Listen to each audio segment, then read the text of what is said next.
Welcome to the Beyond Atheism podcast, with me, Nathan Alexander, and my co-host, Todd Tavares. This podcast moves beyond questions of God's existence to ask, what's next in a godless world? If you're enjoying the show so far, remember to like and subscribe, rate and review, and consider supporting us on Patreon. Beyond Atheism is produced and distributed by Atheist United Studios.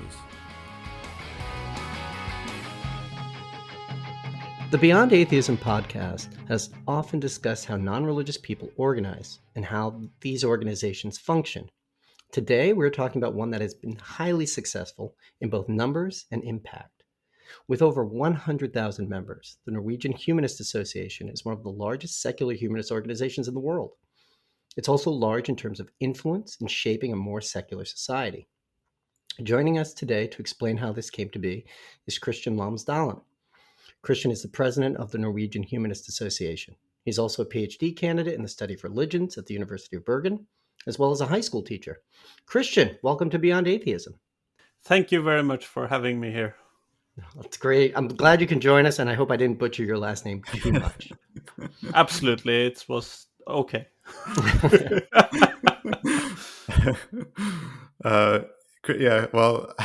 Christian, thanks so much for joining us. So you have the honor of being the first guest we've had from Norway. Can you tell us, where are you in Norway, and what should people know about the religious situation there in Norway? I live in Bergen, which is on the west coast of Norway. I'm not from here, but I have been living here for the last 10 or so years. But I tend to say that I'm a first generation Bergensian, so I'm not moving anywhere at this point. Religious-wise, Norway is quite a divided country. Not divided in the sense that we often think about the polarized people disagreeing with each other in the way we often talk about the American religious system or the American political system. But it's divided in a sense that the statistics and what people report in censuses is not it's not the same picture. So if you look at it through the lens of the statistics and membership in organizations, Norway is a highly Christian nation with around 70% of the population members of a church or a congregation of some sort from a Christian perspective, where we find that 65% of the population is member of the Norwegian state church. So that is the statistics. And there we also find that we have 2% of the population as members. But at the same time, yeah, we do. So it's quite a lot of people. The number actually I got because we have a board meeting at Friday. So I got the newest numbers now, and we have 129,908 members at the moment we're speaking. Right. You need 2 more. No, 82 more. Oh. All right. That's important. So much for my paying attention and doing math. Yeah, but if we look at how people answer in censuses, it's just about 30% of the population that will say that they believe in a God. Wow. And around 48-50% of the population will say that their worldview is similar to or close to a humanist life stance without a belief in a God. So in a census, people will answer quite differently from what their membership status is. They actually take membership? That's in America, that's not something that's really done. I don't think there's no registry of religion. Well, there is a difference between the American system with intended separation of church and state and the Norwegian system, where the state is having an active part in financing and being foundational on many levels for also for religious organizations and life stance organizations. So since we have funding from the government for churches, for mosques, for humanistic organizations, we have to report how many members we have. Ah, I see.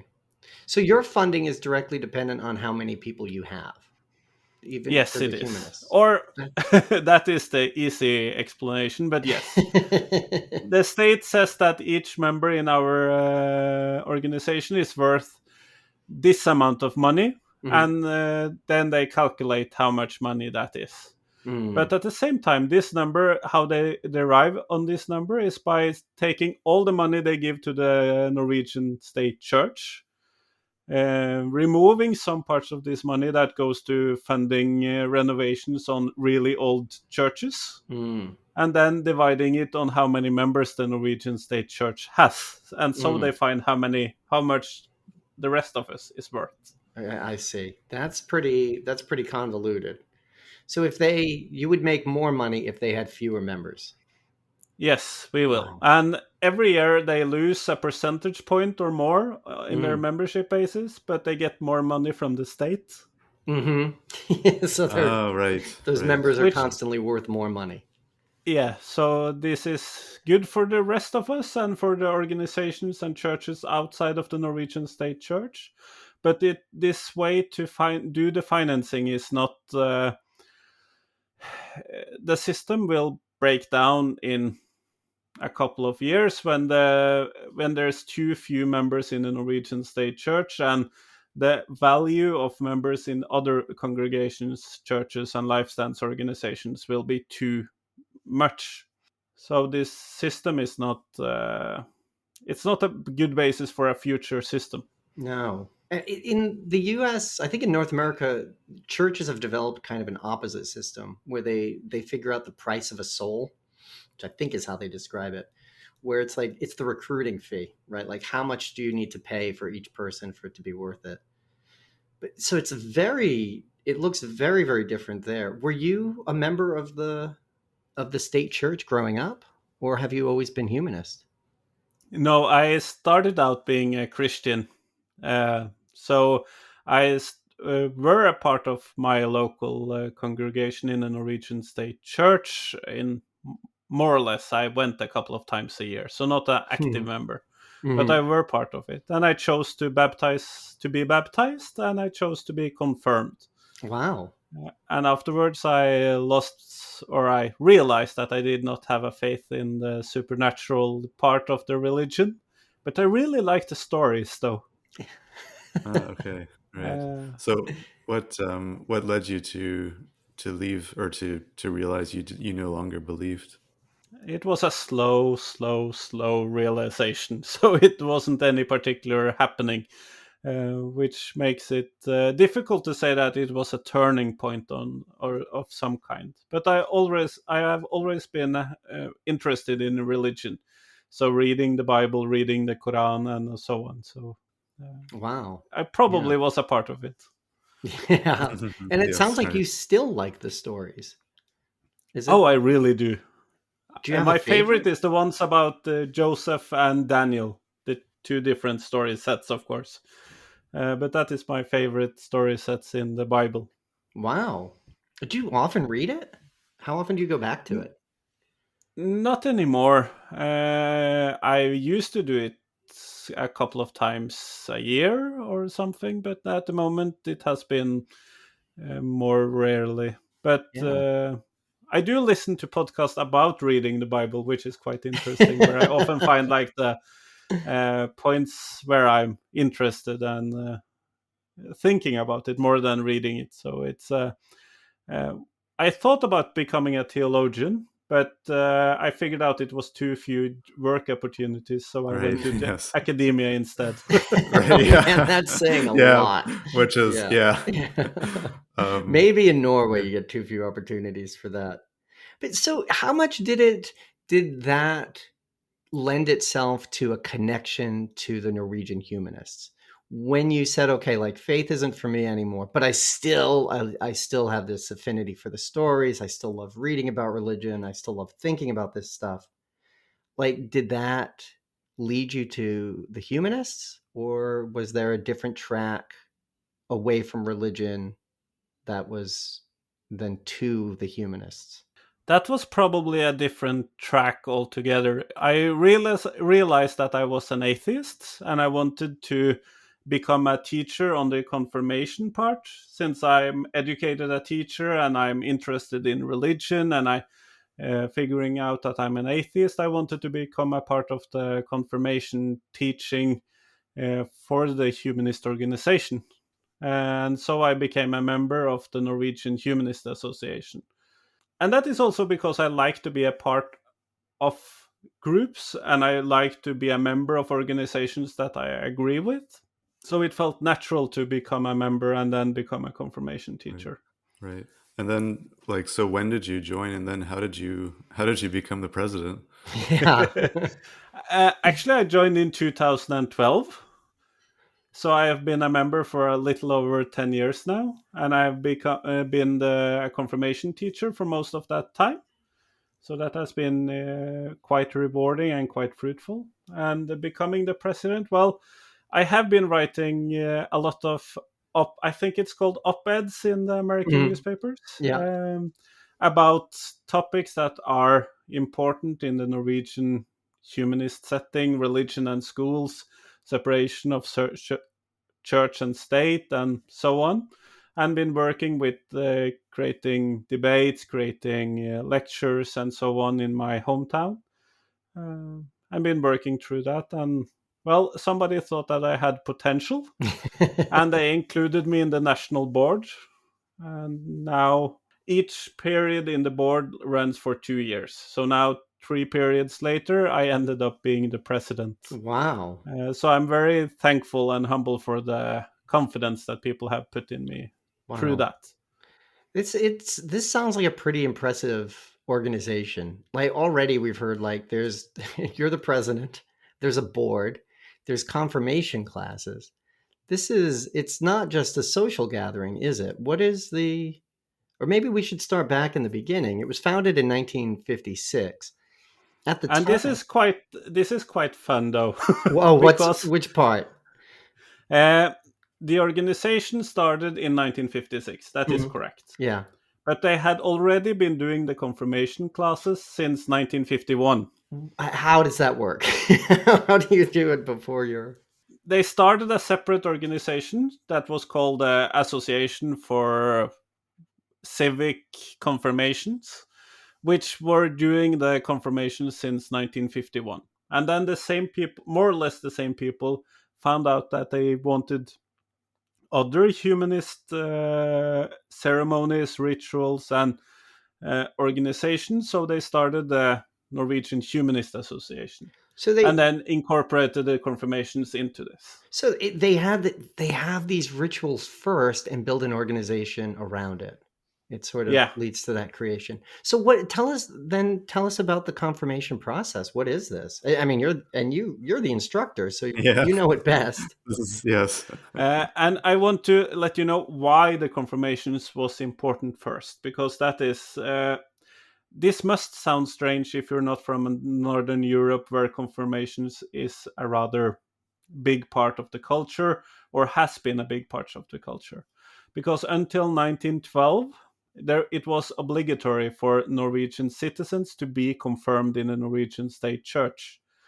So this was something that everyone did. It was not something that was really optional, and you could go to jail for not being confirmed in the Norwegian state church. So the tradition was it was thriving. Everybody did it, and it was kind of socially awkward not to be confirmed. So when Christian Horn, who was the founder of both of these organizations, together with some other people, he had his daughter becoming the age of being confirmed.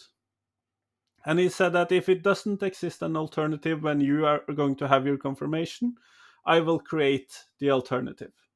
And well, he needed to create the alternative. So it started with 34 confirmants the first year in Oslo in 1951.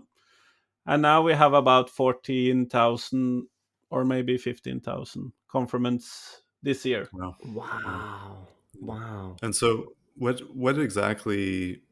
What does the confirmation consist of? What do you have to agree to certain theological views to be confirmed within the humanists, or That would be really interesting what we should choose as the theological dogmas. But no, everyone can participate in the Norwegian confirmations. Earlier, it was or in the humanist confirmations. Earlier, it was like 20% had parents that were members of the organization, and the rest came from outside of the organization. Now it's about 70% is members of has parents that are members of the organization.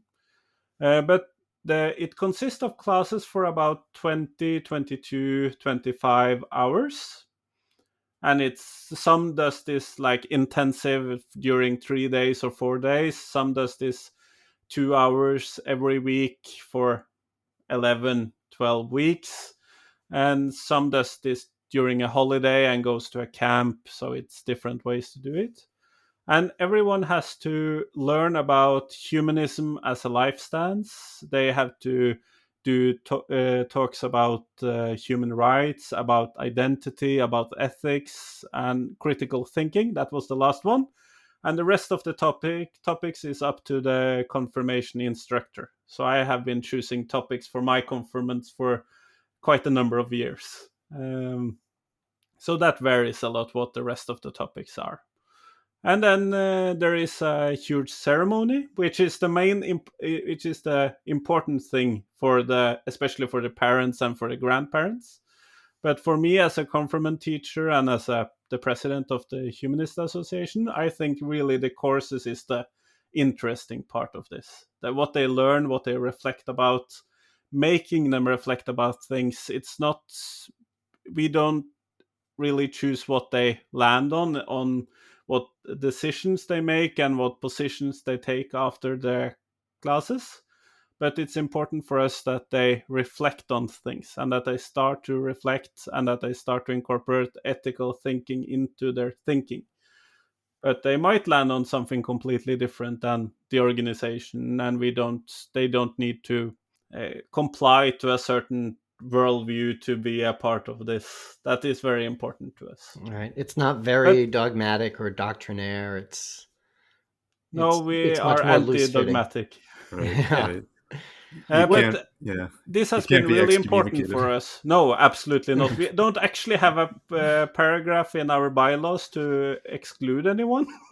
Okay. Okay. Right. So that is important. But this has been what has kept the organization alive for many years, especially in the beginning when we did not have any state funding. And this is how people know us. And it's important for people to have the possibility to be confirmed humanistically, especially since the church numbers is falling. Because the church now only confirms about 50% of the population. Wow. In many places. Which is quite a radical change in the last 30 years. So this is important. So at the same time, we say that we have kept this tradition alive by having a real alternative for people. Yeah. So at first it was a legal requirement. It's just sort of a way to get around the law. The legal requirement stopped in 1912, and then we didn't exist until 1951. Okay. So. Oh, okay. So it was really just continuing a tradition that had existed, not a legal obstruction. Wow. So, and then once it founds in 1956, how does it develop from just the ritual? Right. It sounds like you start with this ritual, you build a larger organization. What does it add to it? Does the focus change? Does it have, does it become sort of goal oriented, or is it much more about building a community? It is both of them, actually. And I think that is important that the organization has been a provider of ceremonies for many years. At the same time, we have been an interest group or a political organization in so much that we have taking political stances that were important to our members in regarding, for example, religion and the government, and separating those two and getting more inclusive arrangements in the schools and in so that has been important all through. And At the same time, meeting places for humanists has been important, but that has become increasingly more important in the last 10, 20, 30 years. So that has evolved more gradually, but it was important, especially in the big cities in the beginning as well. But that has taken more time to develop the meeting places. And so there's in most, well, in maybe the most major cities, there would be kind of a local humanist group there that you could join. And now there is. Okay, there is. It has been quite different when you have when we were a much smaller organization, but now there is groups in most cities, or in most big cities at least. There's groups, and you will find confirmation classes all over the country. So it's Yeah. Let's put some meat on the bones of like the political stuff, because I know you. Okay, so you had a state religion. You still have a state religion. Was it No, we had a state religion. had a state religion? Now I will argue that Norway has a state church. Okay. But it depends on how you define a state church. Right. But they are more separated now than they were. That is important. Okay, so what and how did that change come about? Because it sounds like 1912, everybody needs to get confirmed in the state church. And that breaks down. Now you still have the church, but it's not run by the government, or I guess it's funded by the government. Christian, walk us through this. How did it start? How has it changed? And how did you guys get to where you are now? I will try to explain. Actually, the Norwegian state church did not have its own juridical entity until around 2017. It was a integrated part of the Norwegian government until the last 10 years. So it was like a government branch until wow. Really.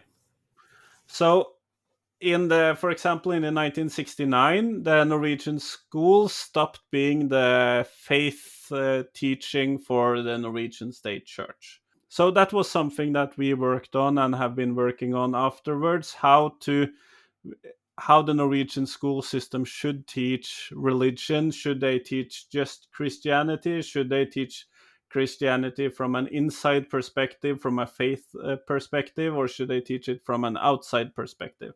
So that has been a continual fight or struggle for the entirety of the organization's time or existence. And at the same time, the Norwegian government, until in 2008, there was a big compromise in the parliament, and they decided that, okay, we are going to split the state and church. And they did quite a lot of reform in the parliamentarian periods that followed, because changing the constitution takes a lot of time. So this was prepared to be a change that were active from 2014, because that was the jubilee of the constitution, because it was written in 1814. So they changed the constitution and the church's role in this constitution from 2014, which meant that we did not longer have a state religion. But the church has its own place and mentions in the constitution, and it has its own laws and regulations that are different from other religions, other churches, and other life stance organizations.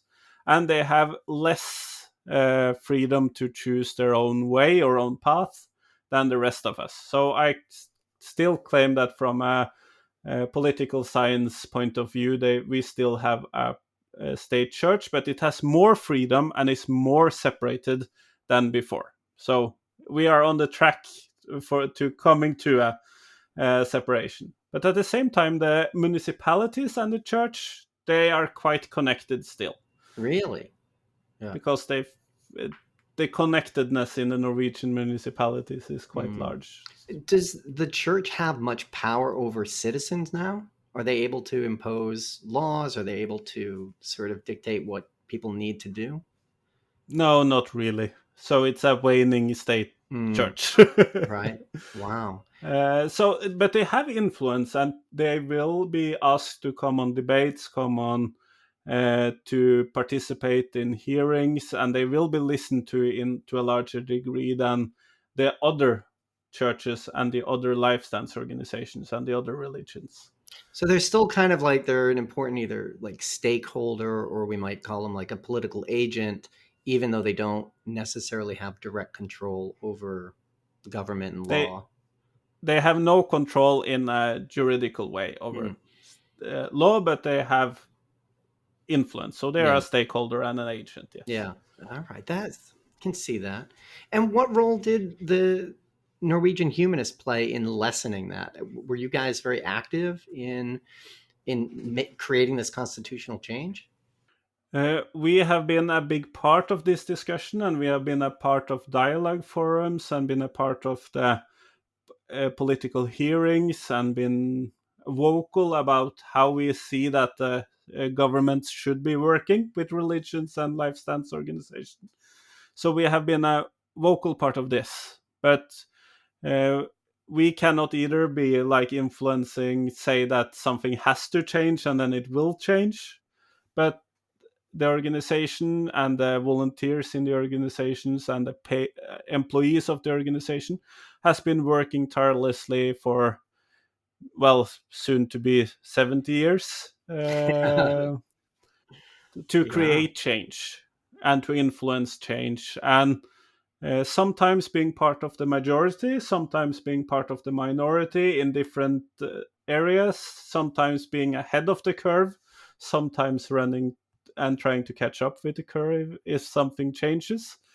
But for example, defending the right to abortion, defending the right for a non-confessional school system, and so on and so forth. Yeah, just to go back sort of to the way the religions kind of intertwine with the state. Well, is the monarchy are they bound up with the state church Wait, there's or? monarchy too? Yes, What? we have Oh monarchy. my goodness, what's going on? uh, until 2014, which is an important I year, guess. Yeah. the Norwegian king was the head of the church. Okay. Afterwards, he is the only person in Norway which does not have the right to choose his own religion. Wow. But Yeah. that is because he chose to. But at the same time, that means that his heirs do not really have an option to choose their own religion. So we need to change the constitution for the king's heirs to choose their religion. Well, and that would take a constitutional amendment. Oh my Yeah, goodness. but it's easier to do a constitutional amendment or change in Norway than in the US. So it sounds very hard from an American perspective. From a Norwegian perspective, it takes a lot of years and we need a lot of votes, but it's not that complicated. Right. Yeah. And is there how old is the king? Are they set to have a new heir, or will there be a new monarch That relatively soon? Or I mean, obviously you can never know, I guess, but we could never know, but at the same time, the king is now about, let's see, he was born in 1937. Oh yeah. So he's Yeah. okay, 85. okay, Yeah. so okay, Okay. Yeah. But at the same time, his cousin, the British Queen Elizabeth, she hmm lived for a very long time. that's So true. And Yes, they're yes. cousins? Are you serious? This is man. all of Monarchy them are is related. so weird. Yeah, Yeah, I They, know the they belong, Windsors are all really of, German. It's a very strange yeah, thing. and they all belong to the same North German House of Princes. So mm. they're That's Wow. fascinating. That's Yeah. wacky. This we Mm. could take this afield. I would just like to point out that, the flip side of monarchy that makes it terrible is that the king loses their freedom. All the royalty Yeah, lose their right. freedom. Yeah, yeah. They're the only people who have a religion chosen for them. That doesn't seem quite fair. So your organization, okay, another thing, Christian, with we're thinking about where you guys are today. You're already really big and you keep getting bigger. How is that happening? How did you guys get so big, and how do you grow now? That's Uh, Earlier, we used to say that we got new members when the Norwegian State Church did, well, stupid things. When they did something Mm, yes, controversial yeah. or yes. conservative, and they Mhm. spoke out against LGBT people, female priests, and so on, then we got new members. And we have been growing quite steadily until a couple of years ago. It's a couple of thousand new members a year, giving some possibilities for a bit cheaper confirmations, for example, if people were a member. And we have been growing like steadily, working upwards. So that has been quite interesting. But at the same time, a lot of people, around 10% of their population, says that they identify with the Norwegian Humanist Association. So it and by having 2% of these people, or 2% of the population as members, means that we have a lot of potential that we haven't touched upon. So of some reason we haven't been so interesting to be a part of, to be a member of, as an organization, than people be agreeing with us. So we have been focusing a lot on all the good we do, and we are trying to develop chaplaincy services, for example, in schools, not schools, in hospital, universities, prisons, and so on, and trying to show all the good things that we do and talk more about what we do as an organization than relying on the church to do Right. unpopular stuff. Yeah. And that has Yes. really Yeah. been paying off. So Mm, people, mm, to a large degree, has become members of the organizations. We have been a normal thing. We have become a normal organizations Mm. for people to be a member of, more than we used to be, and that has been quite important. Yeah. Is it so for the in the US, the numbers of the non-religious are growing everywhere, right? It's not really bound by space. It's not really bound by age, except that there are a lot more young people who identify as non-religious, right? Old people are also becoming less religious, but young people are a majority. A We majority see of the young same in people are. Norway. Same way. So is that where most of the growth is coming from? Is it mostly young people?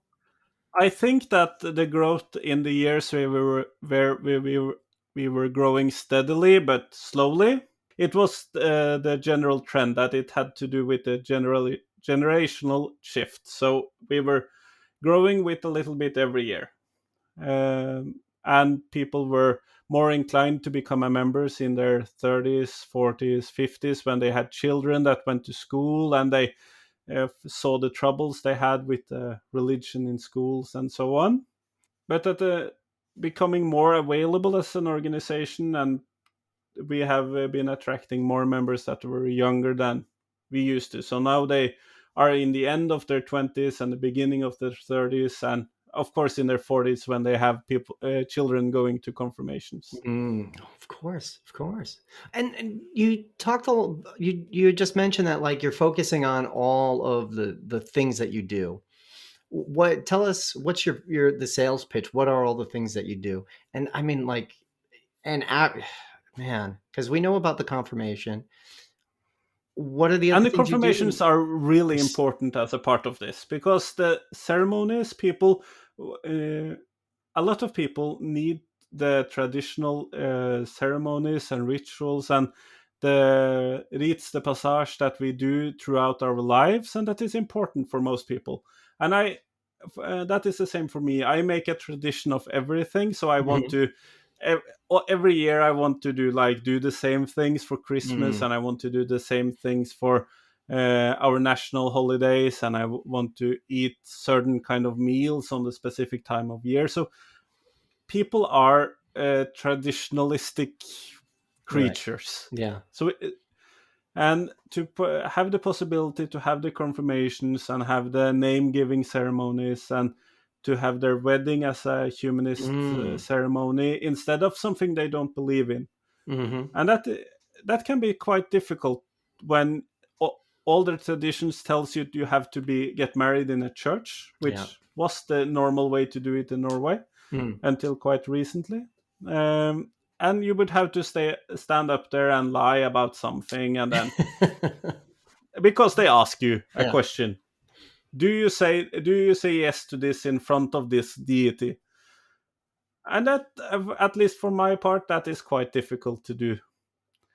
And to have the possibility to do all these ceremonies is an important part of it. And by having been growing as an organization, we have been able to provide a community in more places, having events, having meeting places, having regular activities. And that is important to grow as an organization, because people actually like to be part of a community. Mm.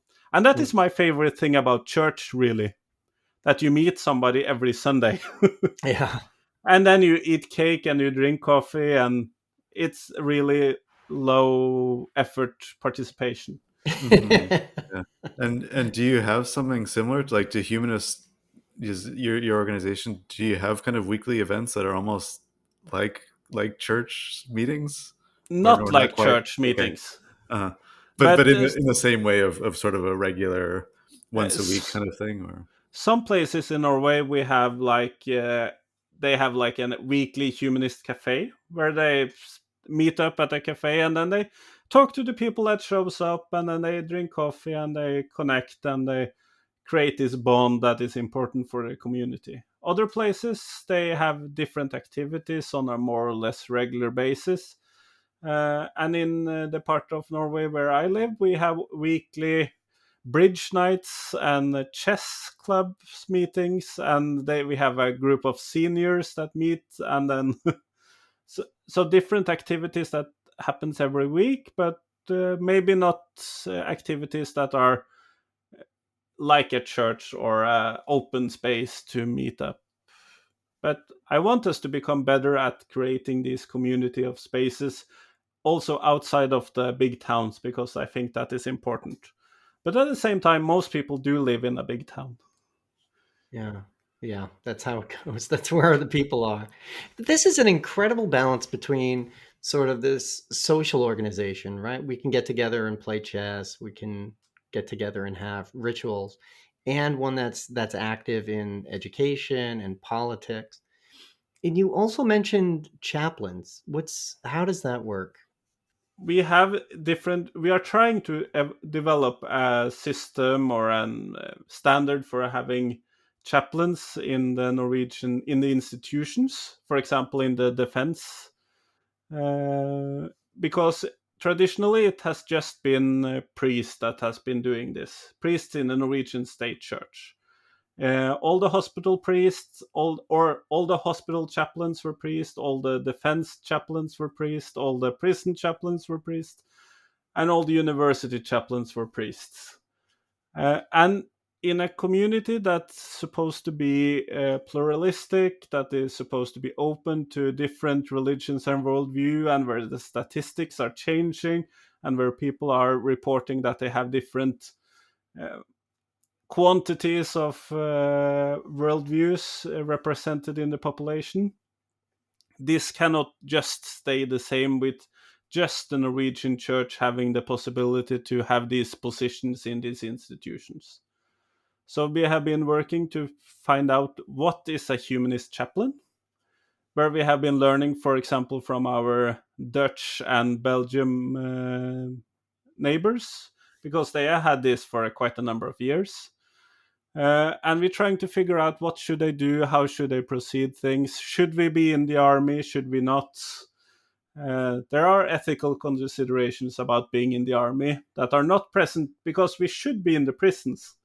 But being in the army has different implications, and we landed on we should be in the army as well, because it's important that the soldiers that are there has the possibility to come to a humanist chaplain.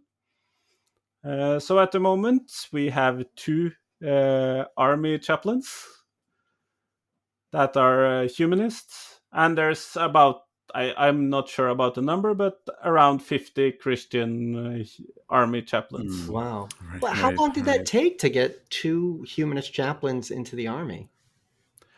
I would say that we have been quite successful because both of those two has come in the last 2 years, and we have, or last 4 years actually, and we have been just having this as an active position in the organizations for the last 5 years. So, Yeah.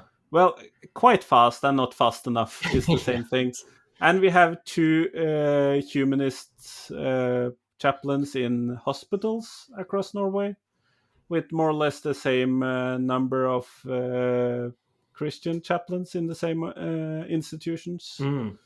as in the army. So Mm. 50 to 2. Yeah. Right, right, yes. And we recently just hired our first the prison hired their first humanist chaplain. Right. Oh, okay. And All right. Yeah. yeah. What Because are all of these, or most of these, are employed by the institution they are hired to be a part of. Mm. And are you the ones who I don't even know what it would be. Would it be ordaining? How do you is there a word for it? I'm guessing it doesn't translate. No, it doesn't translate. I know the word you're trying to say, and I know it in Norwegian. But we have said that they need to have these and these skills and this education and so on, and then we are the sending organization, and then we have the host institutions. And I'm luckily not part of the hiring processes, so I wouldn't know. right. So what are the qualifications then to become a chaplain? Can anyone do it, or do you need some kind of background? They are mostly philosophical practitioners at the moment, but probably it will be available for other educational backgrounds as well. But when these institutional chaplains have traditionally had quite long education, it is important for them to be taken seriously that they also have more or less the same educational status, because the priests in Norway has 6 years of education in the Norwegian state church, and that gives a lot of credibility in a lot of these positions and a lot of training. So they are philosophical practitioners for the most part, from what I can see. Mm-hmm, mm-hmm. I also wanted to ask on a different note one thing we see in North America, I guess, is sort of just a whole bunch of different groups fighting for members, and there's a lot of overlap between the different groups. And I wonder what is the case in Norway, if the Norwegian Humanists, if they are kind of the main group, or are there other atheist and secular groups in Norway too? As being a life stance organization, we are quite the dominant one in the market by the lack of the other words for it. But there are another humanist organization which is called the Humanists. But this is a life stance organization open for humanists that believe in God and does not believe in God. So it is a different kind of humanism in some degree. So it's some overlap in membership, but as in potential membership, I would rather say. And but the Venn diagram doesn't cover entirely. So they are considering themselves to be more open than us. Mm. Well, are you closed off to people who believe in God? Is that a firm thing? We state in our bylaws that we are an organization that are non-theistic. Mm. So we state that in our bylaws, but we don't exclude anyone. So if they want to be a part of an organization that says that they are non-theistic, well, that is okay for us. Right, Man, right. that's astounding. So we don't exclude them. So Yeah. Right. Yeah. Yeah. There's no like test of membership or something, or like a questionnaire you need to fill out to make sure you have the right beliefs or something. We could use the Humanist UK, are you a humanist yes. quiz. Right. Yeah, that's true. Yes. No, we don't have that, and it would humanism can be a lot of things. We state that our humanism does not believe in, supernatural entities, and that we are a democratic organization and we are non-theistic. So that is like the core tenets of the organization. But we don't actually ask people, do you really believe Right. in this? Right. Right. Yeah. Yes. Wow. Yeah. One of the questions we had set up was was addressing how you balance conformity and independence and things like that, which we've found is a pretty big issue here in the US, where especially after someone leaves a religion, they don't want to become a member of a group that sort of has rules and set behavior, and you need to do this and you need to do that. People really bristle against it. They find it incredibly uncomfortable. And it sounds like you've found a way to square that circle just by it having. Is it just that you've set up a very large tent with a very few rules or few ideas that hold it up, and everybody's welcome? Is that how it works out? We have a really large tent, and we have tried to have a large tent, which is one of the reasons why we don't have a position on the right to die. We are one of the very few organizations in the Humanist International that has not taken a position on the right to die, which is, I do support that personally, and there is calls for change of this in the organizations, but at the same time, this has made the organization more welcoming to the people that are strongly opposed to the right to choose to die. At the same time, we have quite clear positions on LGBT issues, on abortion, women rights, and so on, and on, for example, nuclear weapons. So we have quite clear positions on some things, but at the same time, individual members are not obliged to keep in line with these positions that we hold. So we have quite a variety inside of the organizations. But at the same time, if I want to speak out in the newspapers, I should at least be in line with the politics of the organizations. But that is mostly like the people with positions in the organizations that are more bound to this.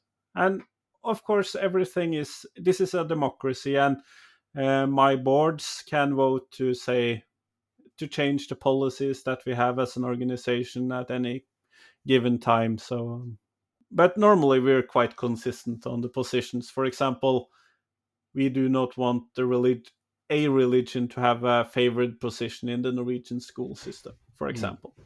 Right. Yeah.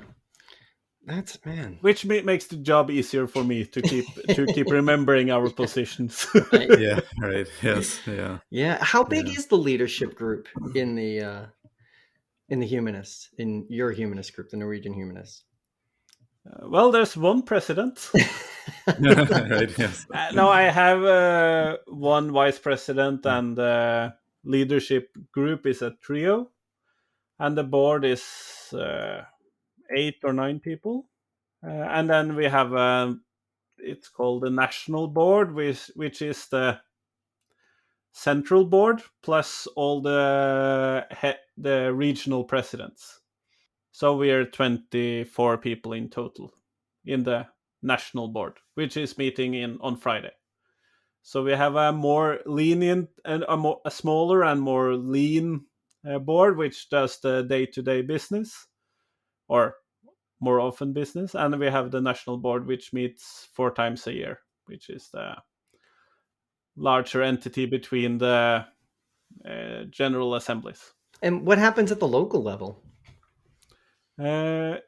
Many places they have different. They have, of course, their local presidents, their chapter presidents, and their chapter board, and so on. And they do the confirmations and the name giving ceremonies, and then it varies a lot if they have a lot of activity or if they have just some activity or none other than the confirmations. That depends on the capacity that they have as a local chapter. But we try to make it easier for them to have events, have lectures, have debates, have just a community space to be in local parts of the country. But it really depends on the capacity that the individual members there have. Yeah. And So let's go back to the top then for just a moment. What is the next thing that you hope to accomplish? What's the short-term goal? I'm not sure if I have any short-term goals. I want to change the national laws for burials, for example, which is I have like a 30-year time period to change, I think, because before I need the change myself. What? But the most important thing as a president for the Norwegian Humanist Association for me is to prepare the organizations for a new period of 70 years as an organization. And we have been growing so much, we have become so available as an organization, and we are not like the punk alternative anymore, if we ever were. We are a normal part of the fabric of society. And that is different from being the rebel organization trying to change everything. But at the same time, we have quite ambitious plans for change of, for example, the constitution, how the Norwegian society deals with religion. We want the society to be an open and religiously tolerant society, but at the same time, that needs changes in, for example, how governmental institutions handles religion and how if they are favoring one religion on the cost of everyone else, for example. So that is the short term. But to ready the organizations for the next 70 years has been my big thing. Yeah. Can I just ask just really quickly, what you mentioned about the burial, changing the laws. What did you have in mind there? What is the law now, and what do you want to change it to? The law now is that you can have a cremation, or you can be buried in a casket and put in the churchyard or in the graveyard. And that hasn't been changed since the beginning of the 1900s, where they allowed cremations. And the composer Edvard Grieg, which you might have heard some of his music, he was one of the members of the Norwegian Corpse Burning Society. And so it hasn't been any changes since that. And for example, in the United States, some places it has now been allowed with recomposting and with water cremations and other forms of how to deal with the body after death. And the new technological opportunities here are so large that we need to change the burial law to accommodate this. And at the same time, to have people lying in graveyards takes up a lot of space, and there is a lot of nutrients that are not being able to become a part of nature again, and there is a lot of difficulties with corpses not dissolving the way they should be. So both nature and climate needs us to change these laws. So. That's really interesting. Yeah. But I'm a big fan of compost, so that is Right, my gardening interest at the same time as my humanist interest. Yes, right. Yeah. Oh, I have a compost bin in the backyard, and I'm not going to end up there. I'm not going to. But how large is yours? Because mine is so large that I could be buried there. Oh my! No way. 2 times over, actually. Wow, right. that's Oh, wow. massive. Is that yard waste or is it gardening waste? No, I do both gardening waste, yard waste, and food waste. Yeah. So Yep. we have like 10 cubic meters of compost bins. That's big. Oh my goodness, that's huge. I hope you have a big. So it's yard. a big interest of mine. Yeah, My organization just says that we need to allow for more technological change in this. I say I want to be composted and Yeah. Interesting. Oh my goodness. All right, Christian, I think we've got to move on to the lightning round. I think you know how it goes, right? I know how it goes. There are yes or no questions. There's no wrong answer. I really disagree with you on that. We've had a few big surprises. Okay, let's start with it with an easy one, Christian. I think you'll nail this one. Can a true humanist believe in God? It's a yes or no answer. Please elaborate in your response. Can a true humanist That would believe be in God? really much easier if you said a true atheist. But it depends on your definition. I would say that a humanist in my organization, it would be rare that they believe in God. And humanism, as understood by the Humanist International, does not believe in a God. But of course, there are other humanists out there, and other humanists out there in my organization as well. But mostly they don't. I like. You came on so strong, Christian. I Yeah, know there's a right answer, wrong answer, and then you hedge. Oh yeah, maybe some of them, I know. All right. Can a true humanist believe in the Norse gods? That would be the same answer as the last one. Are they still? I have no idea. Was there ever like Thor, and were they held as religious deities? Is there any movement for that in Norway? I have friends that are members of the Norwegian Åsatruf Fellesskap, which is the Norwegian Norse pagan society of. I'm not sure about how to translate their name, but I don't think that they're actually a theistic organization in so much that they actually believe in the gods, although they venerate the principles and ideas and so on in some way. So that is out of my competency field. But it's distinct from. It doesn't overlap at all with humanism. It's neo-pagan. It's a different thing. It is neo-pagan, yeah, so it's not necessarily in the same, but probably the Venn diagram here is not that far apart. Yeah, all right. Well, okay, here's back to a simpler one. Can a true humanist belong to a church? That depends on how you define belong to a church. Okay, I should have not been so tough on the outside of this, but and I would say that because belong to a church, okay, I have some members that belongs to churches and so on, and they need to define for themselves how humanist they are. But at the same time, both we and the Norwegian State Church says that you cannot be part of two organizations at once. Or we actually allow for it, but they are more strict than we are. But we used to have a different payment levels for being a sole member of Norwegian Humanist Association and being members of other organizations as well. So we used to have that, but at the moment we don't.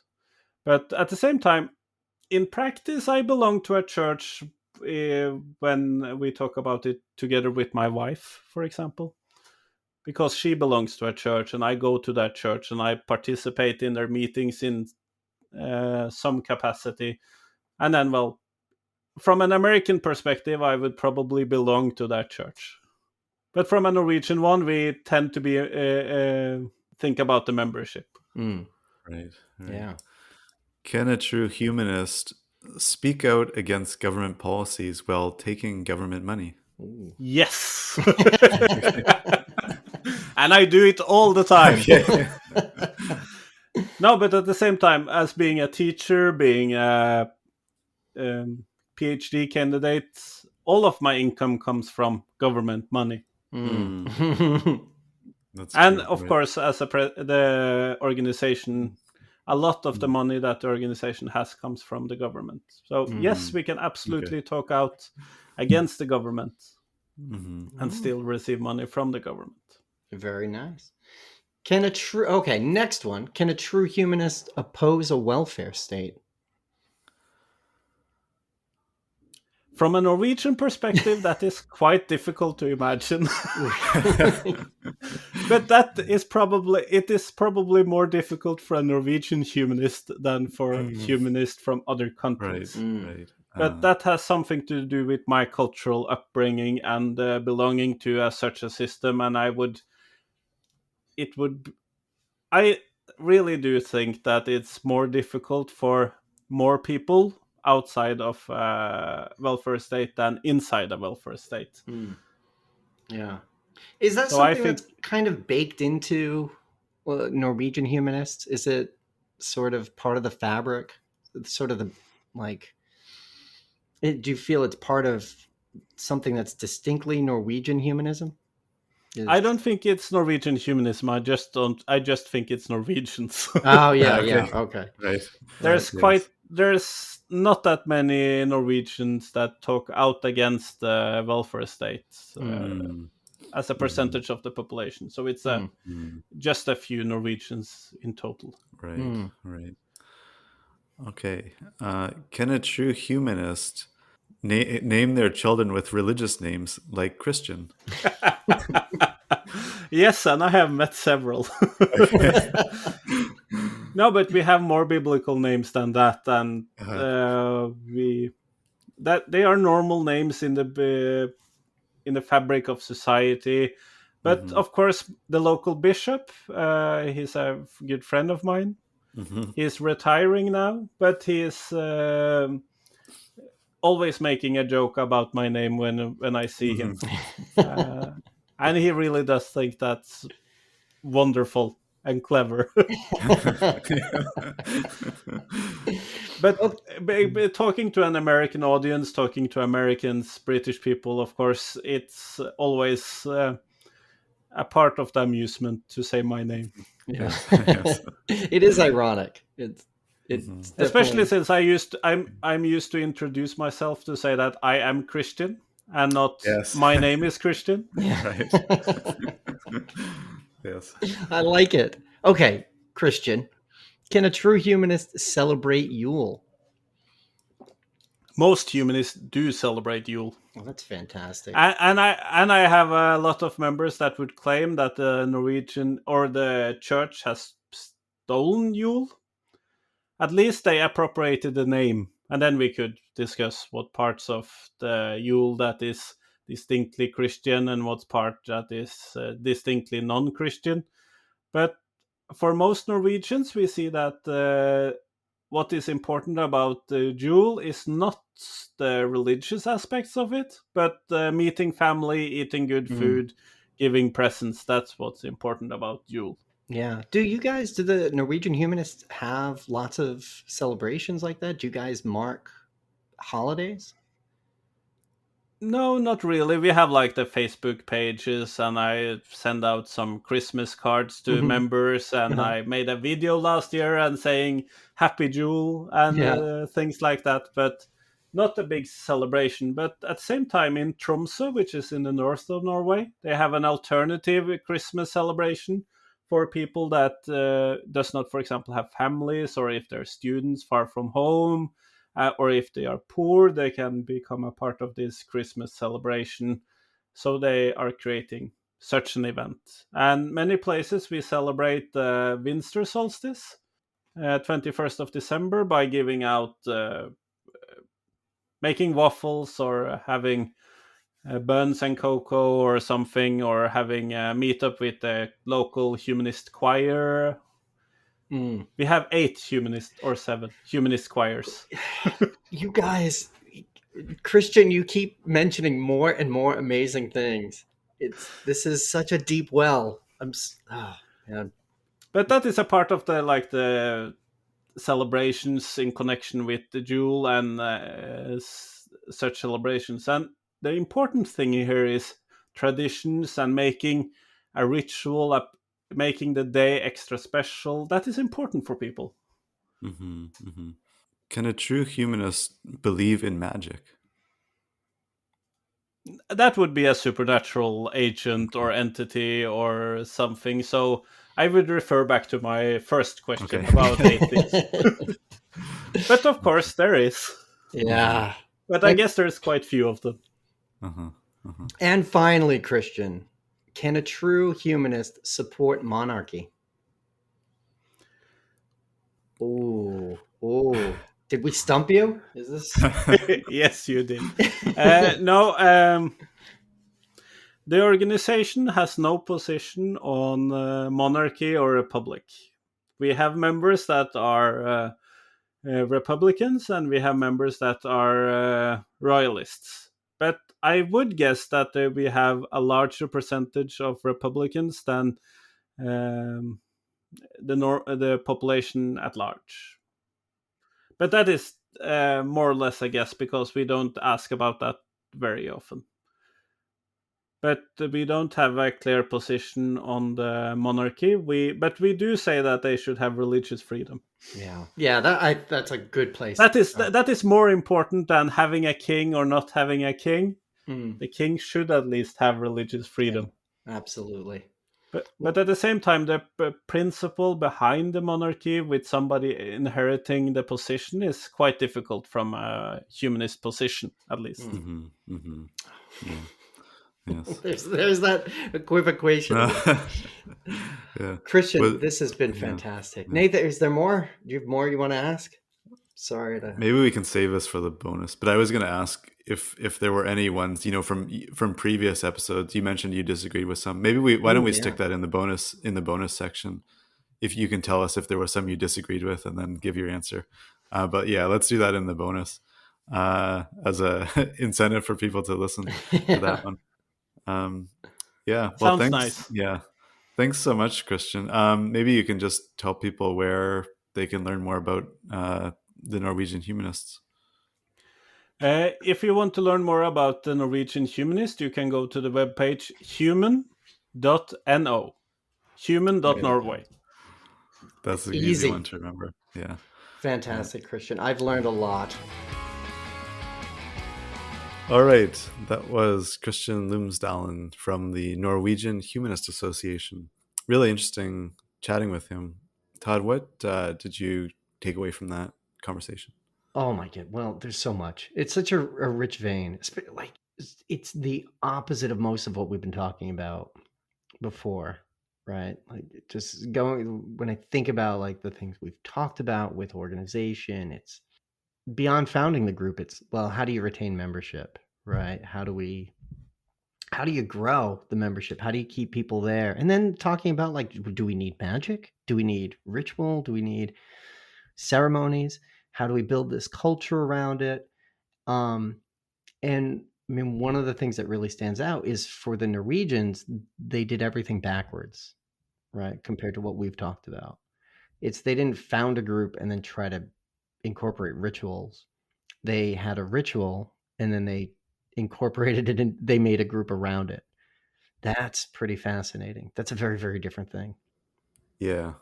Yeah. I think, many groups in North America, I suppose, and elsewhere, maybe in Europe, like, it's sort of now a question. And now that these groups are founded, it's a question like, well, should we start bringing in like sort of secular marriage ceremonies or humanist marriage ceremonies and so on? Whereas, yeah, I mean, like you say, it's back, like they did it, well, I guess from our perspective, from backwards. And it's interesting how much the confirmation ritual or whatever is still such a big part of their, like, the main kind of, or one of the main motivators for people to join, I think is really interesting. Whereas, I think for other people, and again, in North America, it's probably like, that's probably not the main reason one would join a sort of secular community or something. No, yeah. I mean, a lot of it, and we've heard from people who've like, that's what they're trying to get away from, right? It's like, oh, I got to do this thing in this way at this time. And it's a completely different situation. In which I mean really stands out if you think about it, like going from how you transform from a state religion, a mandated state religion where everybody has to get confirmed, to becoming one of the most secular places on earth. And it seems like one of the driving factors in that is you have a state religion that sort of everyone has to do these actions, and you just sort of secularize them. Hmm. Yeah, it is. It is funny. I mean, like the sort of state church. I mean, like in the UK, Sweden, Norway, it's all led to some almost like moderating influence, maybe, or like secularizing influence, maybe. Um, yeah, it's interesting. What else stood out to you? Well, one of the things is that, like, it's really tough to sort of make this comparison across the two countries because there are so many things that are different. Having a state religion, having these things that you had to do legally to be part of the religion, to becoming you have to do it socially to just be part of society, and you have to create these secular forms of it for people to maintain, and then getting state aid, right, being recognized for that. So all these things sound really different, and then he threw out a few numbers that really, it kind of struck me that there's something the same underneath. And he was like, it's 2% of the population that is the group. But if you start doing surveys and it's like 10% believe it, 10% want to be part of it, like that's what they do. And then you have 30% who act that way, right? So, and that breaks down perfectly when we think of the 3 Bs, right? Where you have behavior, people are behaving this, 30% behave this way, 10% believe it, and then 2% belong. Well, I mean, that's astounding. And then that maps onto the US almost perfectly, where atheism is very, very small. But then you say, well, but what about the nuns, right? And then it's suddenly 5 times bigger. And then, well, what about people who just don't go to church and aren't religious in any way? And then you're back to 30 to 50% again. So it's like there is this sense that the underlying belief system is, or the amount of belief in these ideas and these principles and the way people live their lives, it is comparable to other secular Western societies. It seems like it is. They just have a group that expresses it in a very particular way. Yeah. It was interesting too because their group is kind of centralized, perhaps. Like, I don't know if that's a good way to describe it, but like, or almost like they have a monopoly on the sort of secular game in some ways, whereas elsewhere it's so fragmented. And I don't think one is necessarily better than the other, but it is like gives it more of a coherence, obviously, to have like one sort of central structure. I mean, I don't think, like the idea of 2% of the US belonging to the American Humanist Association or something like that. I don't know what their numbers are, but I don't think it's anywhere near that. Um, but it's interesting though. Yeah. And I think, yeah, like the issue of state funding is another one too. That's interesting and like hard to, imagine really, but yeah. Yeah. Definitely. That's that's a challenge. But I mean, there is, well, before we get into like what does it allow us to think in terms of how do people in other countries sort of mimic this success? What can we do to we can't just copy and paste it. How do we sort of get the same results? One of the things we have to notice is that like secular humanism is distinct from atheism. There is a difference between atheism, which is largely negative. If you're just thinking about atheism, it's a negative thing. It's just the one thing, right? God doesn't exist. All religion is wrong. Put that aside and move on and exist in the material world. We know that humanism is a positive philosophy. It puts a lot on top of that. They seem to go together incredibly well. It seems like a minority would not be humanists. A minority of atheists would not be humanists.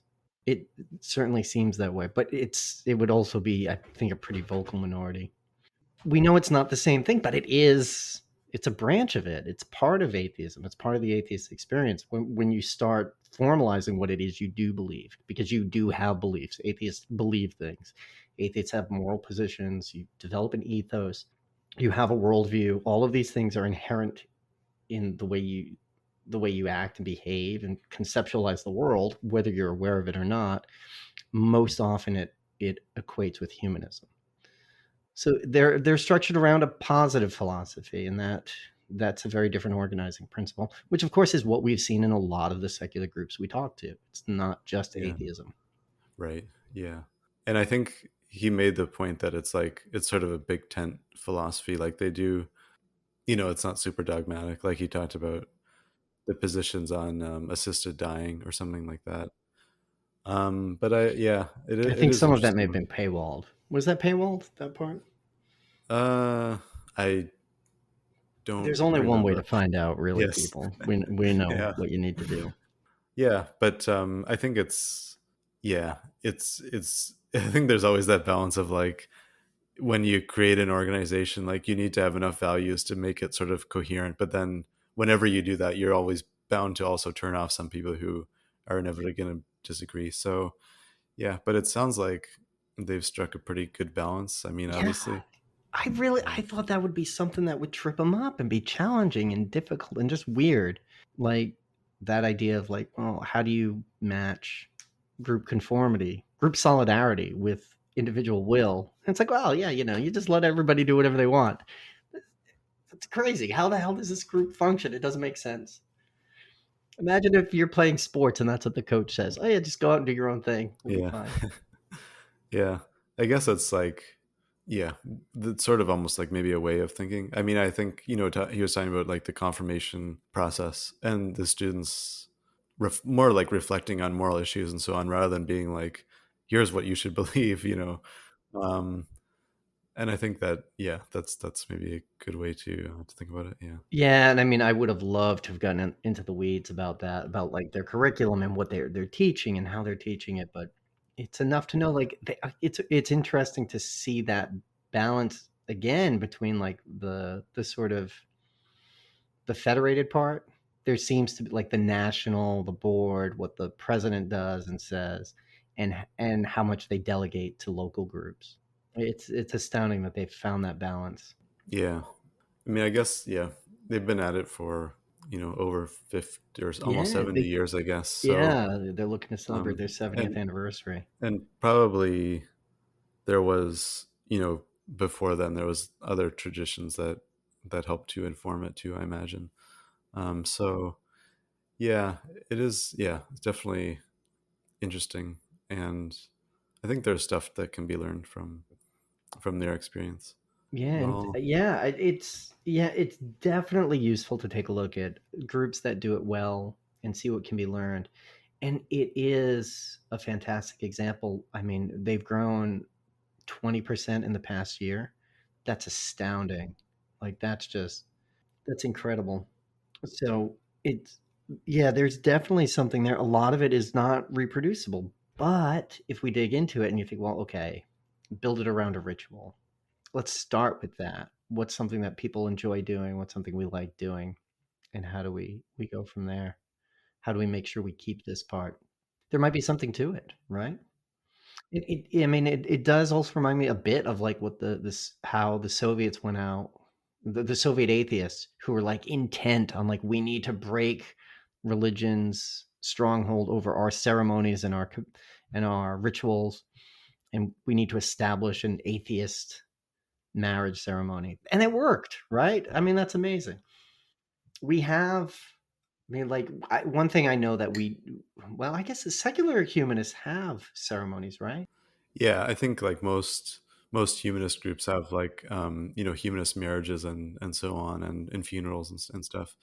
But it seems like they in Norway like they have their rituals are more sort of solidified, perhaps. Yeah, I don't know. Yeah, that's my it does sense. sound Yeah. pretty rigorous, like the Yeah, way or everybody just does it. like or it's more like it has the tradition behind it, I guess, more than maybe other secular humanist ceremonies, perhaps like in North America or something. I don't know. Mm. No, it's And it does sound like the secular humanists built a monopoly on the non-religious aspect in Norway, you mean, or in here? Norway. I don't know what I said. Yeah, yeah. No, and my mind Okay, is okay. already drifting off. I've been talking for 20 minutes and therefore I'm Yeah, confused. yeah, Well, I'll yeah. tell you where my mind went. That a family friend um, who actually ended up performing the ceremonies for everyone in my family. Um, Initially, he became an officiant because churches weren't doing gay marriages. Gay marriage became legal in Massachusetts. Churches would not do it. So he went out and got certified on the internet, and he went to the local religion store and bought all the robes and stuff. and became like this religious, like the religious guy who would do gay wedding ceremonies for extra money on the weekends. And it killed, right? He crushed it because parents wanted their kids to have a religious ceremony. Like if it's gay or straight, who cares? It needs to be good in God's eyes. And churches weren't doing it. So he had a racket going where he's the only guy doing it, right? And churches aren't doing it. So there was a space for this sort of like, I mean, that's unprofessional, maybe non-professionalized. I guess he became professionalized. He's a professional now. He's been doing it for like a decade. But like that's when that space opened, people were able to fill it. What is it that we can do as secular people? What's that sort of thing we can hijack? It's interesting too, because for a priest or something, like it's a more easy way maybe to be like, okay, I'm a priest, so I can officiate marriages. I mean, whereas like, what do you need to do as a humanist to be able to do that? I mean, like, what qualifications do you need? It's not, or to be a chaplain or whatever. I mean, Yeah, that's an that was interesting thing. fascinating. That's because Yeah. you need training. Yeah, but it's not, and I think you need sort of probably personal qualities, I guess, that would make you a good chaplain, I suppose. I think But that's true about everything. yeah, that's true. Well, no, but I mean, but I think Yeah, just for a show up and be like, chaplain, I'm the chaplain now. Hey well, guys. yeah, Hey guys, you need I don't know. You're gonna be fine. You're in the army, because people are shooting at you. you're dealing with people who are going through very difficult things, and you have to have some kind of good social skills. And so I don't think I would be a good chaplain, for No. example. No. um it's just being like, the person is pouring their heart out, and I would just be like, yeah, sounds rough. I don't know. Like, yeah. Yeah. So there's something about, having some kind of philosophical training or whatever, but I think it's also to kind of a temperament or whatever, Mm. social skills and so on. Yeah. Yeah, but and I mean, like they're able to explicitly, like we are in, we can create chaplains who are in the military, in Yeah. prisons, in hospitals. Yeah. That's an incredible like Yeah. asset. That's something that you can do. And I Yeah. think, yeah, we're way far afield now, but We're getting out there. But I mean, when you have this kind of conversation, this is the good thing that develops because we're, and it's great when we talk to people who are doing things really well. All right. And it makes you think about these things and how does it translate? How do we do it? How do you try it? What do we know isn't going to work is another good thing. So but it just gets a conversation like this. It just gets your brain thinking, right? It just gets you fired up. That's a good thing. So yeah, so big thanks to Christian for coming on, dropping some knowledge. I thought everything was going to be an easy answer. I thought, we know the answer. Well, I know what he's going to say about this. I know what he's going to say about that. Nope. Every answer was curveball. yeah, it's definitely different getting it in a sort of different context. Yeah. Um, yeah. Well, we wanted to, before we wrap up, to thank our Patreon supporters for your support, and to our audience for listening. If you want to support the show, you can also like and subscribe and give us a review, and yeah, share it with a friend. Yep. Yeah. Also, check out some of our good friends who are also part of Atheist United, part of the Atheist United studios. Throw them a few bucks as well. Always appreciate that. If you're looking for an organization that's building and growing and doing things and you want to be part of it, check out Atheist United. Who else do we need to thank today, Nathan? We should thank Red Japan, our band who plays the opening. Yeah, the We house haven't thanked band. them in a while. Haven't thanked them in a while. They didn't seem to get No, upset about that though, so we can let no, it that's true. slide. They're pretty okay with that. Yeah, yeah, Like, subscribe, ring the bell, pull the string. Well, we yeah. love hearing from you guys. If you have any complaints, problems, Nath G. Alexander on the Twitters. Are you still on Twitter? I am, yeah, for now, yes. For now, until it falls Yeah. apart. Either, but yeah, whatever happens first, whether I leave or it just collapses, I don't know. Yeah, and you got to watch out for those other, authenticated, verified Nath J. Alexanders. Yes, yeah, don't Make be sure you get fooled. the right one. Yeah, yeah. All Anyway, right. right, okay. Until next time. Goodbye.